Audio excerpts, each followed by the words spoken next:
Welcome back. Before you start, pause this video and go find the question paper online. This one's from Cambridge A-Level English Language, Paper 3, February-March 2022, Paper 32. It'll be much easier to follow along if you've got the actual paper in front of you. Alright, let's go. This video walks you through a full model essay response to Question 1 on language change. The main focus is a 2015 blog post from Hipster Runoff, and honestly, it's a goldmine for analysing how English has shifted in the digital age. First, there are examples of lexical and semantic change. Words like clickbait, blog, and influencer are either freshly coined or redefined, showing how the internet pushes vocabulary to evolve.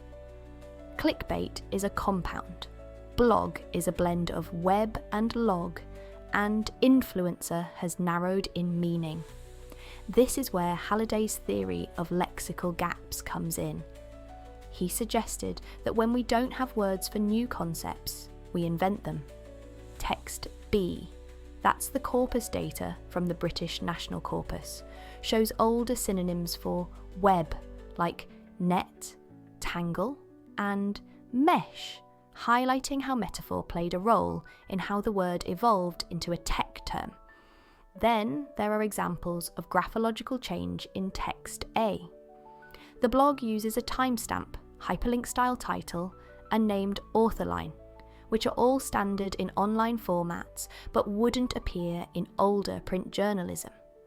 According to David Crystal, digital communication encourages conventions in written language like layout, punctuation, and formatting, and these features reflect modern graphological norms. Older texts often had no paragraph breaks or were printed in columns. Now, blogs are clean, scannable, and built for fast reading. Next up, orthography. There are examples of spelling change in text A, including inconsistent capitalization of the word internet, sometimes uppercase, sometimes lowercase. Text C, the n-gram graph, shows that internet with a capital I has declined over time, while internet and online are on the rise.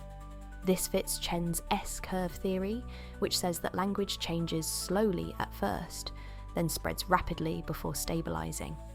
You also get abbreviations like BB for baby, IM for instant messaging, and HRO for hipster runoff, all examples of how digital spaces drive spelling conventions towards speed and informality. There are also clear examples of grammatical and syntactic change. The blog starts sentences with conjunctions like, but now he's sold off his flagship creation, and uses incomplete or conversational clauses like, maybe he still will be.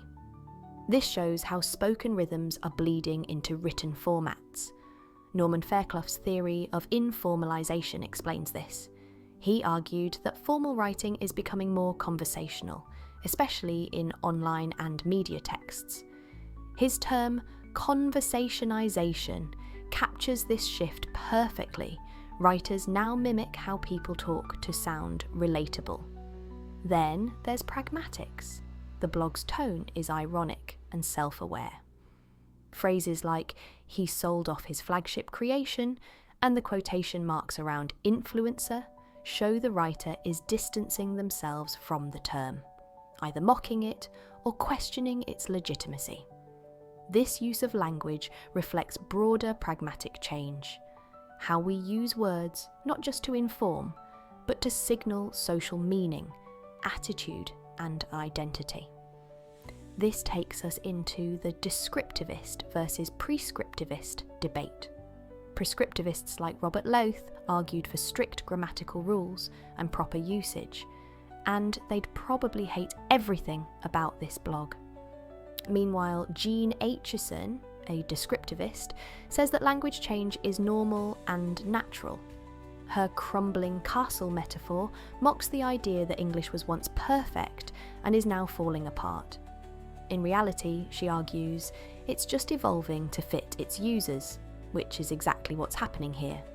One quick note, analysing a modern text like this blog is a bit different from analysing an older text. With older texts, we tend to focus more on long-lost grammatical structures, archaic lexes, or formal syntax. But in modern texts, the changes are often subtler, like layout, informality, or the shifting meaning of everyday words. That's why noticing features like blog formatting, abbreviations, or even tone becomes just as important as spotting old-fashioned modal verbs in a 19th century speech. So, that's our full model response, broken down paragraph by paragraph. If this video helped, give it a like, and definitely subscribe to the A-Level English Guide. We've also got a full Paper 3 Question 2 video on child language acquisition and another Question 1 video too. All the links are in the description. And if you want to download the full model essay, it's there too, ready to go. Let us know in the comments what you want us to cover next. And good luck with your exam. You've absolutely got this.